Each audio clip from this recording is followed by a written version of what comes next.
Yesterday there was sun and there was rain, beauty in the mundane.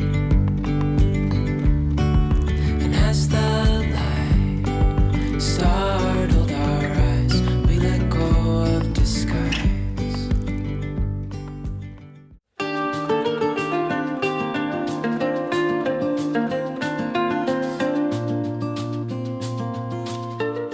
Hi guys, welcome back to my channel. If you're new here, my name is Hannah Olson and I live in Minnesota with my husband and our 3 young children. I stay at home with the kids and we homeschool. I love sharing about all things motherhood, homemaking, and homeschooling. Today we're talking about a homemaking topic, and that is to get ready for the next shift. And I say that kind of with air quotes because, well, I think it's kind of a quirky and funny tip, but I love it so much. So hopefully it resonates with you. Hopefully it is inspiring to you and helps you out as a mom. So if you've ever worked a job where you had to work a certain number of hours and then close up the shop, for example, before you left for the night, this is what I'm referring to when I say getting ready for the next shift.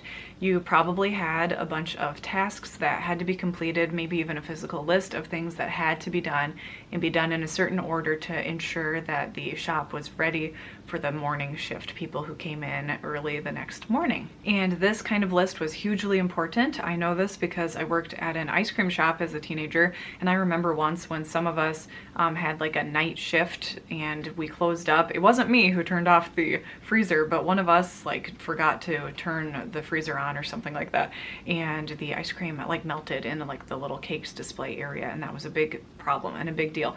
So when people are not checking and triple checking their list before they close up for the next shift, it can cause big problems or just frustration and hassle or mess for the next shift, and that's just awful. And then if you've ever worked the morning shift somewhere, you were the first one there in the morning and you hoped that the people who closed up the night before had done a good job so that everything is fresh and ready, things are laid out, everything's clean, and you're ready to open up the shop. So if you worked the night shift, then you finished working and then you probably went home and went to bed.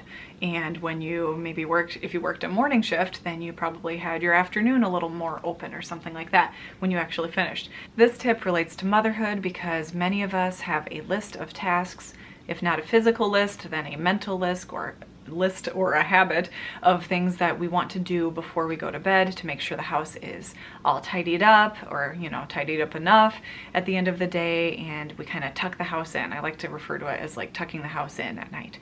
We often have those tasks that we like to do because we know then we're all set up for success the next morning.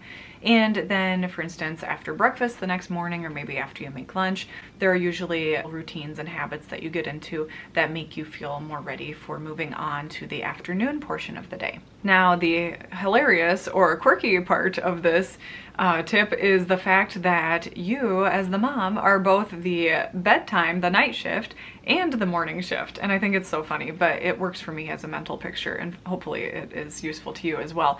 Basically, as the mom, we work all the shifts. I like to think of myself still getting ready for the next shift because it blesses future Hannah. If past Hannah put the kitchen to bed in a sparkly clean way and the dishes are all done and counters are wiped down, kitchen tables wiped down, even I've checked under the high chair and everything, then morning Hannah can come downstairs in the morning and be very pleased with past Hannah from the night shift. This isn't all about like berating ourselves for making mistakes and not cleaning up and stuff like that, but you just want to make your day go as smoothly as possible, and you can also bless your future self by making sure you follow all the little routines to end each shift well.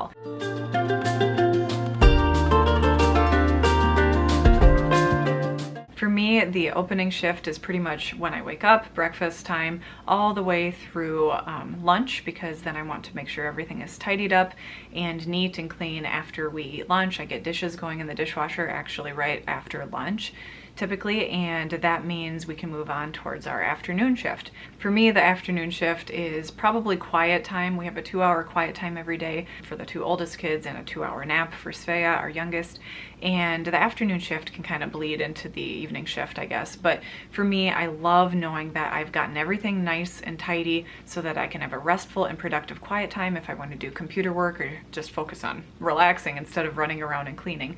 That helps a ton. And then I like to make sure, again, to pick up after supper time and before I go to bed, we make sure we've done tidying up, and that way the house is being put to bed in a very clean and restful way, so that future Hannah for the next morning's opening shift can be very thankful to past Hannah. So I know it's kind of quirky, but I love thinking about the next shift and always leaving the place nice for the next shift, just as you would if you were working at a store.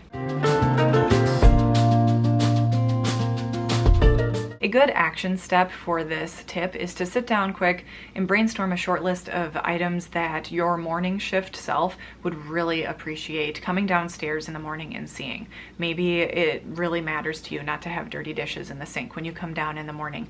Or maybe you don't mind so much about some toys out, but you really want the couch like all ready and set up for you to do your morning like Bible study, or maybe your coffee routine in the morning needs to be all ready, or maybe you take showers in the early morning and you want that stuff streamlined. So you can kind of brainstorm a short list of things that will bless your morning shift self and then your evening shift self as well. For me, I like to have the laundry completely done at the end of the day. I am in a routine where I do a load of laundry at least every day, and I make sure that's flipped over to the dryer before I go to bed myself. I like to make sure the dishwasher is going so that we have no dirty dishes to deal with first thing in the morning.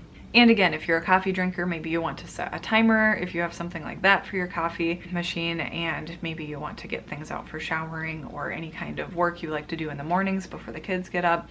Or maybe you like to get up together as a family and you just want things streamlined for a fun family breakfast time together.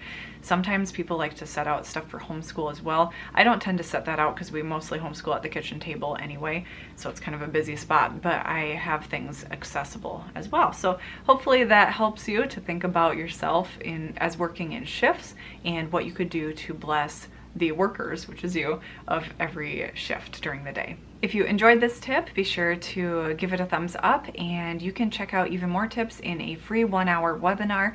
I will link that down below. It's my 4 productivity secrets for moms of young children. This is all related to my online course, The Present Mama Playbook, which is opening for enrollment very soon here, and you can join the waitlist for that down below. I hope you're having a wonderful day wherever you're at, and I'll see you in my next one.